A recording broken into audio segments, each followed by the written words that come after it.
Good afternoon, ladies and gentlemen, and welcome to the Century Communities Inc. Second Quarter 2025 Earnings Conference Call. At this time, all lines are in listen-only mode. Following the presentation, we will conduct a question-and-answer session. If at any time during this call you require immediate assistance, please press star zero for the operator.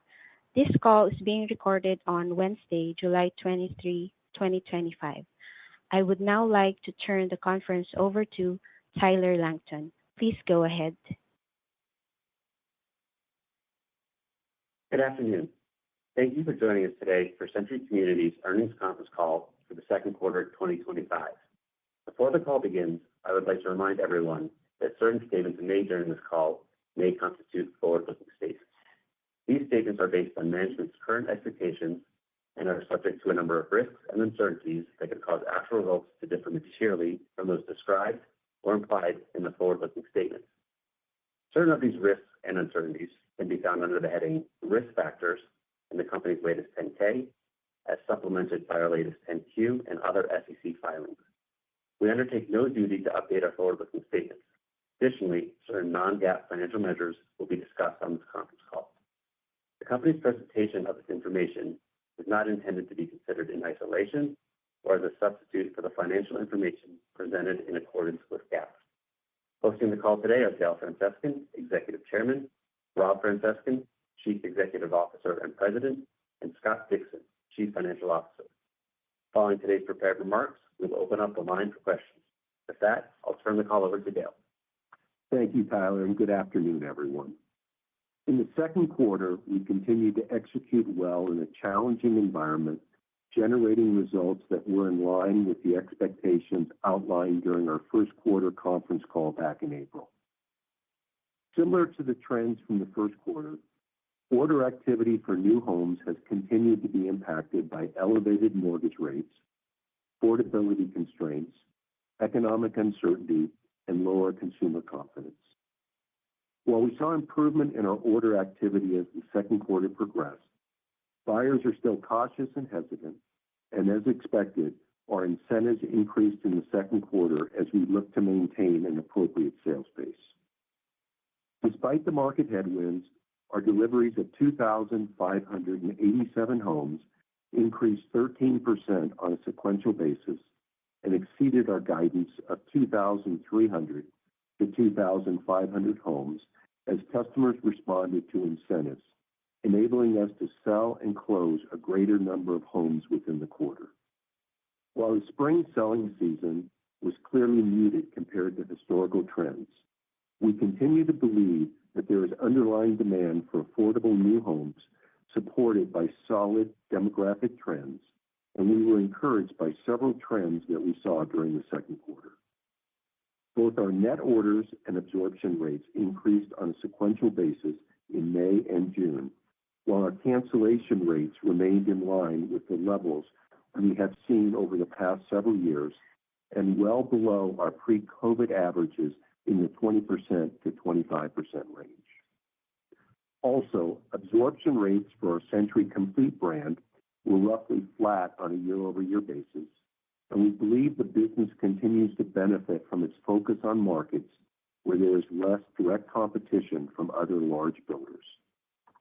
However, despite these positive trends, our second quarter absorptions were below seasonal expectations, and given typical seasonality, so far in July, our absorption rate is trending below second quarter 2025 levels. Our ending community count increased to 327 communities at the end of the second quarter, a record for the company. While we have remained disciplined on the land front and reassessed deals to make sure they pencil in the current environment, we also continue to expect our year-end 2025 community count to increase in the mid-single-digit percentage range on a year-over-year basis, which will provide a strong base to execute from over the next couple of years.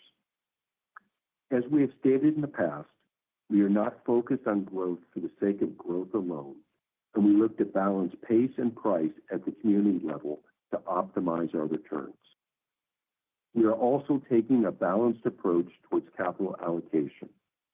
We repurchased $48 million of our shares in the second quarter, or approximately 3% of shares outstanding at the beginning of the quarter, bringing our year-to-date total to $104 million, or 5% of our shares outstanding at the beginning of the year.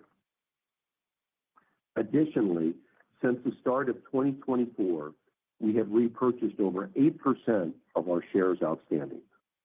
Our book value per share increased by 10% on a year-over-year basis to $86.39, a company record. Before turning the call over to Rob, I wanted to highlight that Century was recently recognized as one of the best companies to work for by U.S. News and World Report.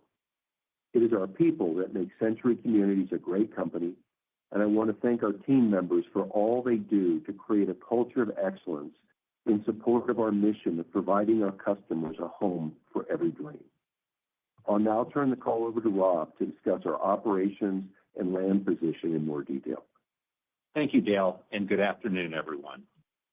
Our second quarter net new contracts totaled 2,546 homes, with both our orders and absorption rates increasing sequentially in May and June.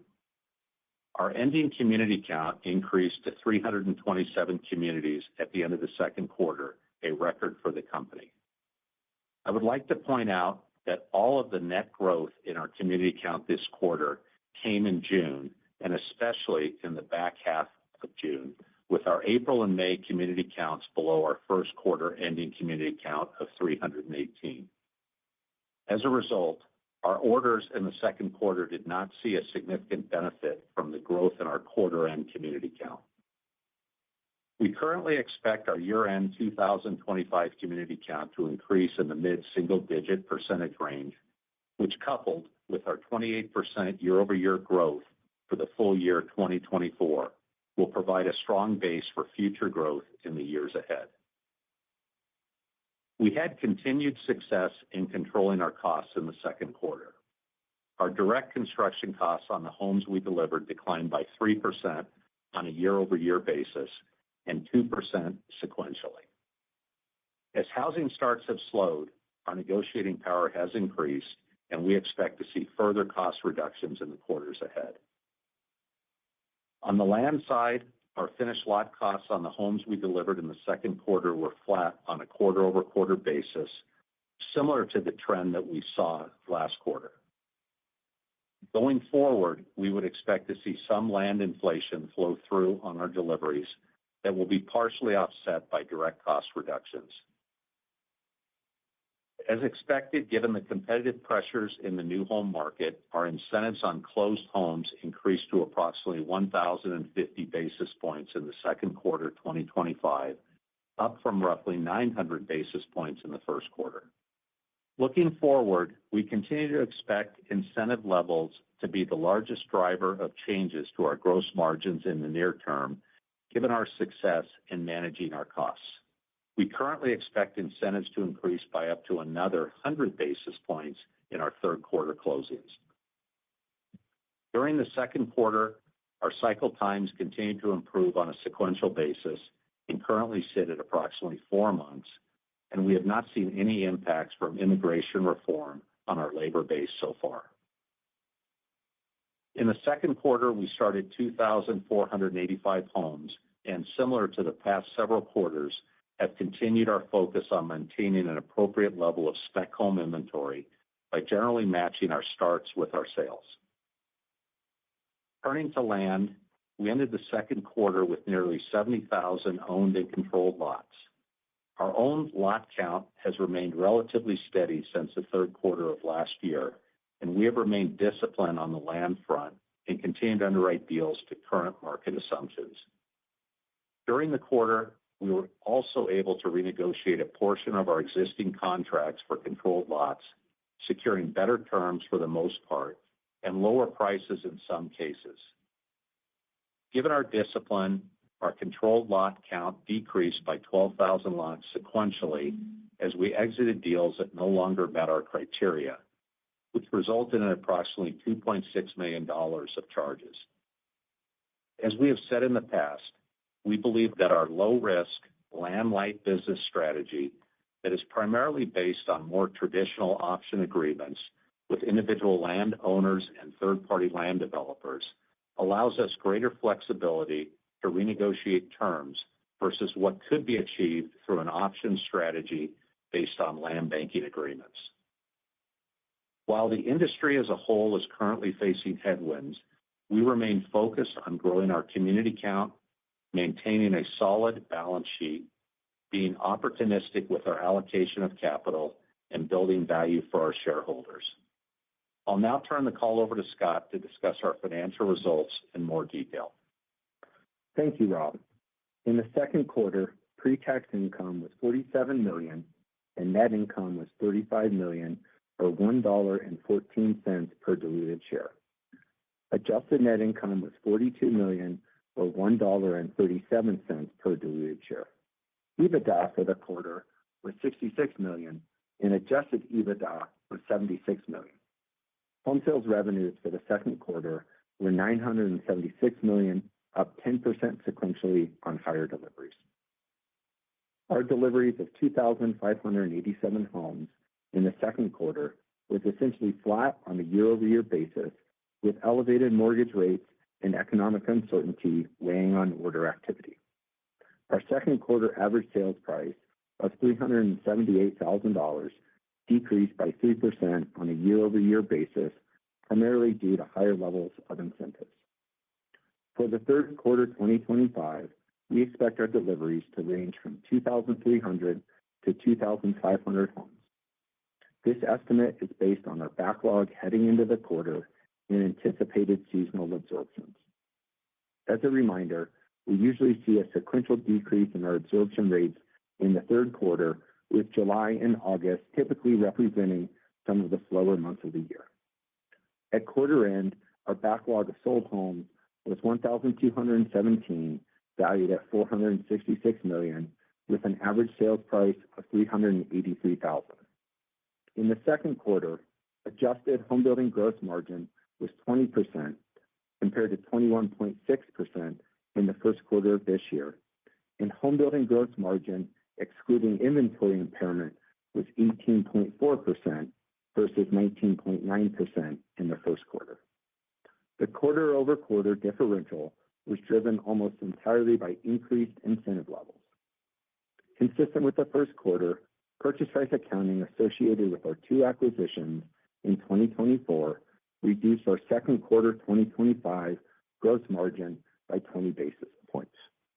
We would expect purchase price accounting to have a similar impact on our home building gross margin in the third and fourth quarters of 2025.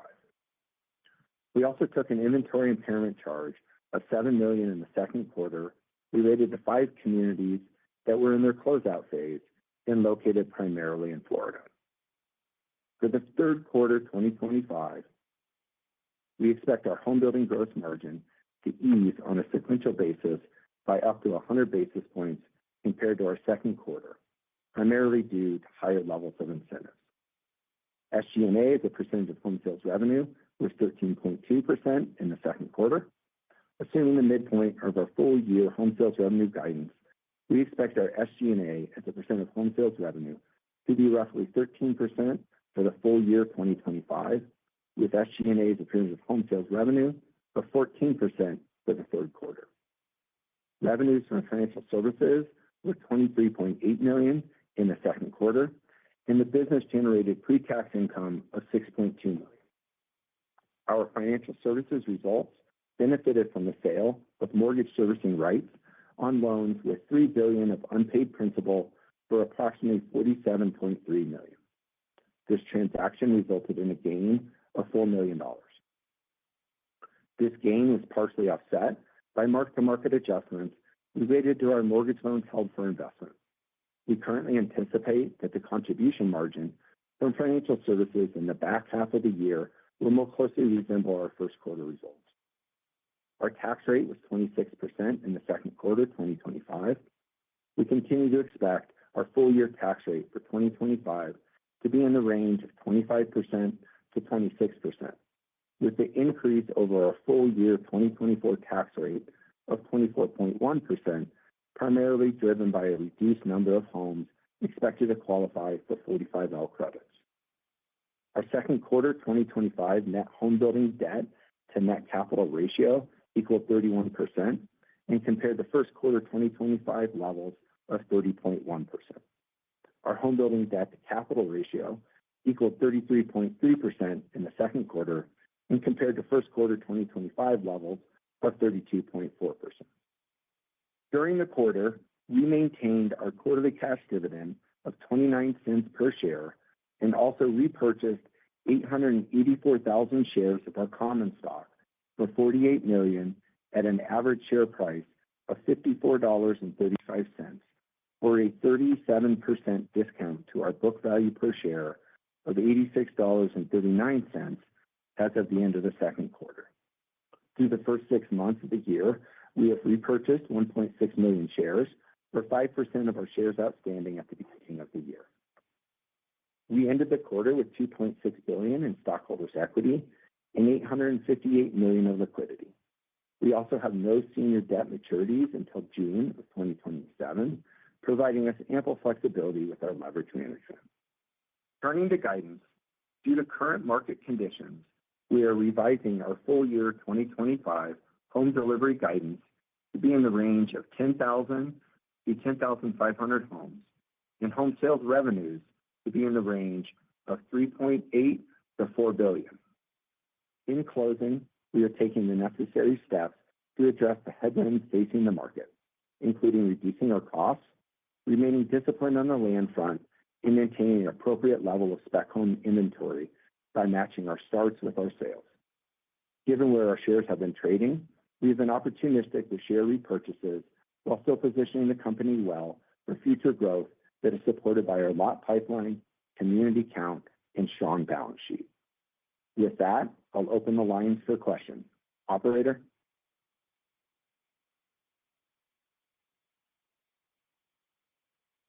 Thank you. Ladies and gentlemen, we will now begin the question and answer session. Should you have a question, please press the star followed by the 1 on your touch-tone phone. You will hear a prompt that your hand has been raised. Should you wish to decline from the polling process, please press the star followed by the 2. If you are using a speakerphone, please lift the handset before pressing any keys. One moment, please, for your first question. Your first question comes from Alex Rigel of Texas Capital. Please go ahead. Thank you. Good evening, gentlemen. First question, how are you thinking about your land investment in the second half of the year versus the first half? So we're going to reduce, Alex, first off, great to hear from you, but we're going to reduce our land investment going forward. And as you know, we pointed out, we dropped about 12,000 lots in the second quarter as we're getting a more disciplined underwriting to bring everything to market now. That was the bulk of things, we believe, but you know, things are being pushed out because, candidly, we don't need a lot of the lots right now. So we're changing the terms to push things out into 26, and that's kind of our focus right now. But the big kind of purge, if you will, was in Q2. And Alex, this is Scott. If I could just add on, I think one of the benefits that we're seeing of our maybe more traditional land light strategy is just our ability to have flexibility within our runway on the lot side. We were able to really move a significant number of lots either out or obtain better pricing with really small impact from a feasibility cost perspective. Sure, understood. And then can you talk a little bit about the mortgage products your buyers are using, and are you seeing any buyers use any ARMs? Yeah, great question and very topical at the moment. So we're running about 70% on governmentals, 30% on conventionals. Just generally speaking, we've really been leaning into the ARMs really from kind of a late Q1 into Q2, and we're certainly seeing the buyer acceptance of that continue to pick up sequentially as the quarter and the year has gone on. Very helpful. Thank you. Good luck. Thank you.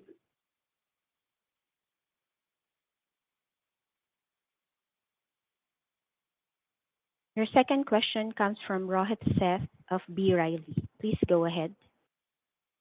Hey, thanks for taking my question.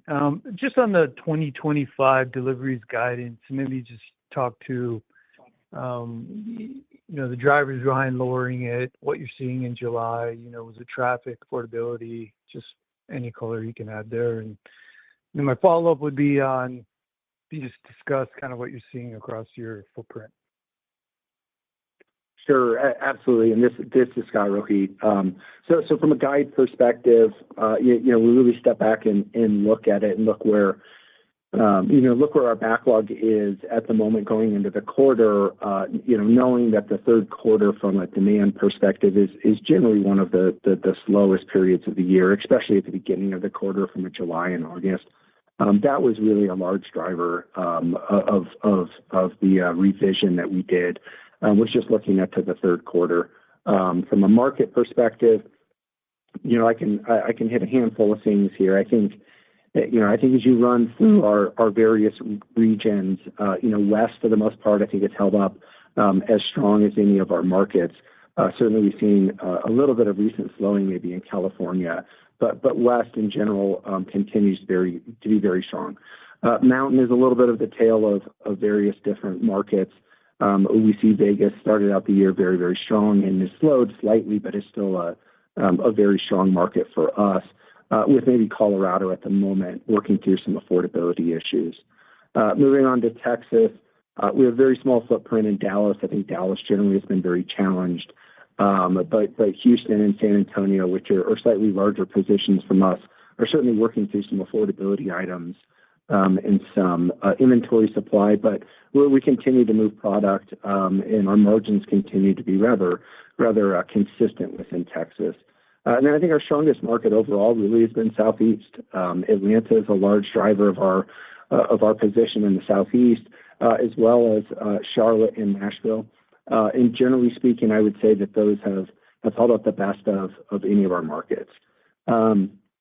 And then the last piece that an interesting dynamic that we're really excited to see is our brand, our Century Complete brand, which really attracts even a more affordable buyer type, and really attracts and doesn't compete necessarily directly with some of the larger publics in certain markets. That has really held up quite well. The Carolinas as well as the Midwest for Century Complete are ones that I would call out as being quite strong. Okay, thank you.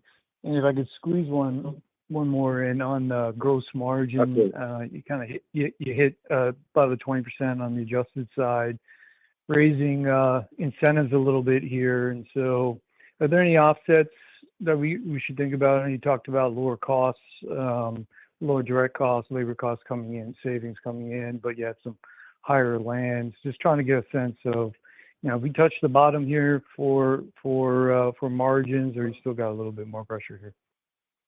Yeah, Rohit, obviously a little bit difficult to specifically tell. I would say on the cost side, we have been very successful in getting direct costs out of our homes, and we believe there's continued opportunity to do that. We see that flowing through from a deliveries perspective, certainly in the back half of the year. However, to some degree, that is offset from really some normal inflation on the land side. So apples to apples, rather consistent on the cost side, and we continue to think that incentives as they move through the P&L will be really the largest driver on the margin side. Understood. Thank you. Absolutely.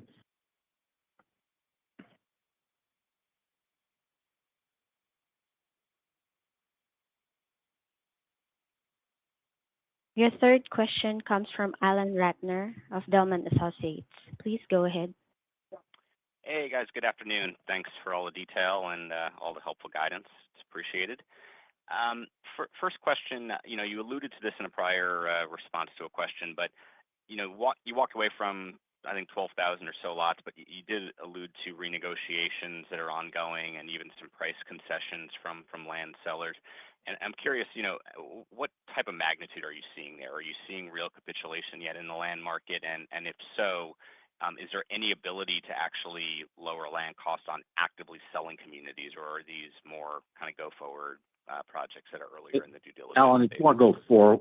Yeah, it's more go forward, and we're not seeing really huge changes in pricing, more on structure of deals, pushing out takes for a more just-in-time basis. But in terms of pricing, there is some of that in select markets, but I would not say that's an overreaching item through all the markets. We have not seen that across the board. Got it. Okay. Second question, if I look at your margin guidance for third quarter, take roughly the down 100 basis points on gross margin and the 14% on SG&A, I'm getting to a pre-tax margin, in the low single-digit range overall, which would definitely be the lowest level we've seen in quite a while. And that's traditionally a level I would imagine where, if that's a company average, there's a decent number of projects that are closer to break even. So do you have any disclosure you give in terms of, I know some builders give like an impairment watch list, what percentage of communities are on that watch list that have indicators of potential impairment? Yeah, Alan, all of our required disclosures, including how we evaluate it, which is consistent with the industry, will be in our 10-Q, which is filed later today. One important item to note is the gross margin item that we called out is really X the impairment. The $7 million impairment, from our perspective, is really directly related to a handful of communities that were in closeout. They really decided to get aggressive on pricing. I think we would need to see the market deteriorate rather significantly from here for there to be significant additional impairments. Okay. Yeah, I was just referring to more, you did, I think, 20% this quarter, X impairments and capitalized interest. Interest is running about 1.5 points, so that's more like 18.5, less the 14% SG&A. That's just how I was getting there. Yeah, correct. And one little note just on the specific GAAP requirements of impairment, you ignore the SG&A. It's just direct cost in and out. So it's really much more akin to your gross margin than your pre-tax. Okay, that's helpful. I appreciate that. Thanks, guys. Absolutely. Yep. Thank you. Your fourth question comes from Michael Rehaut of J.P. Morgan. Please go ahead. Hi, everyone. This is Andrew Osby on for Michael Rehaut. I appreciate you taking my questions. Just wanted to kind of appreciate all the color you've given so far. Would love to drill down, if possible, on I think we talked about July a bit. Would love to get a sense of what happened April, May to June, and given the volatility with rates, what you were seeing in terms of your sales pace versus your expectations month to month. Yeah, absolutely. So, pretty consistent with some of the items that we outlined in the prepared remarks. We saw sequential improvement from a sales perspective throughout the month. So May was significantly better than April, and June was significantly better than May. I think consistent with maybe some of the commentary that you may have heard from others, the end of June was certainly very strong, taking advantage of some of the dips in rates. And then we've paused at the beginning of July, and it's been a little bit choppy so far within July. And so that's from cadence perspective, really where we've been at from a sales perspective. Got it. And then in terms of potential incremental Canadian tariffs on lumber, can you provide maybe your exposure to Canadian lumber versus U.S. source and what kind of impact you'd expect? Yeah, absolutely. So obviously difficult to tell the exact impact at the moment. We'll need to wait to see until those additional tariffs are potentially finalized here. We generally source between 20 and 30% of our lumber from Canada. It's market dependent, but from a general rule, that would be our exposure. And certainly we're not seeing that currently running through any cost, but we'll just have to see where that lands going forward. Got it. Much appreciated. I'll pass it on. Thank you. Absolutely.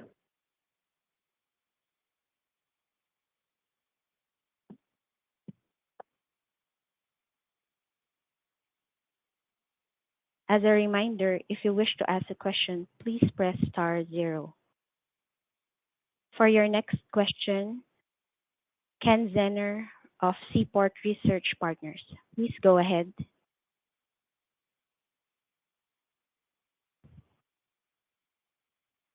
You there, Ken?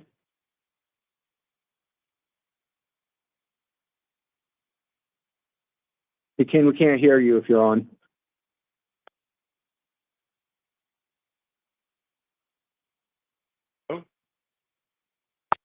Hello. Ken, we heard you. Oh, you did Hey, hear me? Ken. Yeah, we got you now. Thank you for the time. So orders down 8, community count up more, attributable to quarter end inventory, community growth. So I understand that. But the orders were still down like in the West quite a bit, and the mountains specifically. Could you kind of provide details around, what that driver was versus, the baseline that you guys were, I don't know, something less bad than you guys printed, I guess is what I'm asking. Like what was the driver of that? Sure. I mean, there's a handful of factors, obviously, that's playing itself into it. From an overall perspective, the way the quarter really played itself out from the consumer demand perspective was the sequential growth from May to April, and obviously in June to April. It was something that we experienced, but April certainly was off from March. So that was part of the driver from an absorption standpoint. The other item that we called out really in our prepared remarks is really the significant amount of the community count did come online in the back half of the year, of the quarter, with most of it really coming online in June. And so that's some of the dynamics that you're seeing flow themselves through Mountain in particular. So the 51, I assume, quarter end community count versus 47, which is up. Right. You're suggesting or not suggesting, I'm not trying to pin you down here, but with orders down, contracts down 39%, is that fair to think that over half of that was attributable to an average community count being below the quarter end community count? Is what you're suggesting? Yeah, without quantifying that specifically, and potentially we can walk through some of the details. The majority of the community count growth coming in Mountain occurred in June, and therefore wasn't open throughout the entire period. Yeah. So it's not to be. That's where it was most expressed, is what you're saying. The late or the average community count. That's not necessarily a Mountain Century Communities issue. It's just that community count not being available there. Okay. Do appreciate that. Do you guys have any comment on what you think, if I wasn't mistaken, did I hear you correctly saying your units under construct, with your starts at 2485, is that correct? That's right. Do you expect kind of the starts to reflect the orders growth as it has been, more or less, into the back half? Yeah, more or less. Yes, more or less.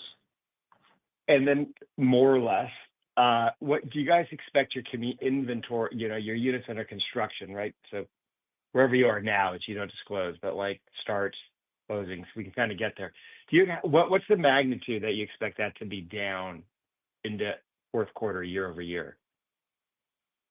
Ken, I think in all honesty, it's really, I think to some degree it's dependent on where the market is in terms of our ability to continue to drive starts.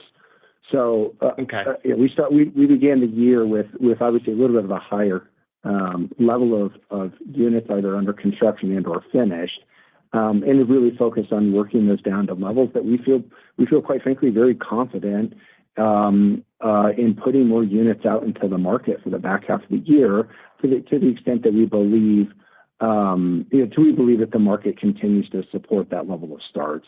So it'll be market dependent and demand dependent on an individual market basis. Excellent. And the last question, which I've been asking builders, is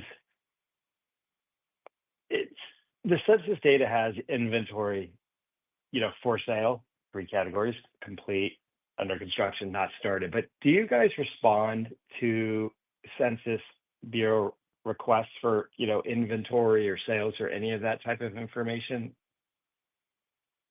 Do you provide them data is what I'm asking you? Ken, I don't believe we provide them specific inventory data from a census on a regular basis. Thank you very much. It's interesting. I don't know what builder is, so it's getting to be interesting. Thank you very much, gentlemen. Absolutely.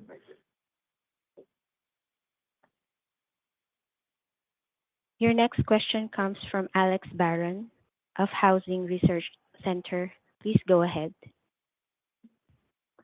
Yes, thank you. I think I heard you say that the build times currently are around 4 months. That's If correct. that's correct, I was wondering, is there any room for improvement from that level? Or do you feel that's about as efficient as a business gets? And if there is there any other initiatives you guys are potentially trying, such as vertical integration or, acquiring certain trades or anything like that? So as far as acquiring certain trades, Alex, we have not been looking at that. But in terms of improving cycle times, sequentially each quarter they've gotten better. Candidly, month by month they've gotten better. That 4 months is a consolidated average. We have homes, some that are being built in the low 70-day range, certainly a lot in the 80 and 90, and we have other product-specific and basement markets where the time frame may be a little bit longer than that 4-month period. But on average, that's what we're doing. We do see that potentially even getting better over time, but that has been a bright spot that we're continuing to reduce that down. Got it. And as far as, incentives, especially as it pertains to finished spec inventory, are you guys primarily just doing rate buy downs, or are you also having to do price cuts? It's a mixture of both. Certainly our most aggressive opportunities on the mortgage side are generally geared towards our slow and moving communities, aged inventory, and our consumer profiles that need that assistance. It generally is a mix of both, however. Got it. Well, best of luck, guys. Thank you. Thanks, Alex. Thank you.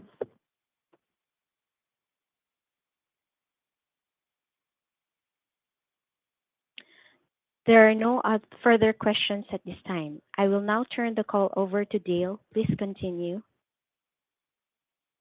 To everyone on the call, thank you for your time today and interest in Century Communities. To our team members, thank you for your hard work, dedication to Century, and commitment to our valued homebuyers.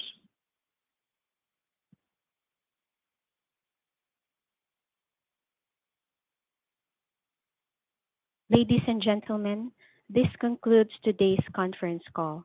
Thank you for your participation. You may now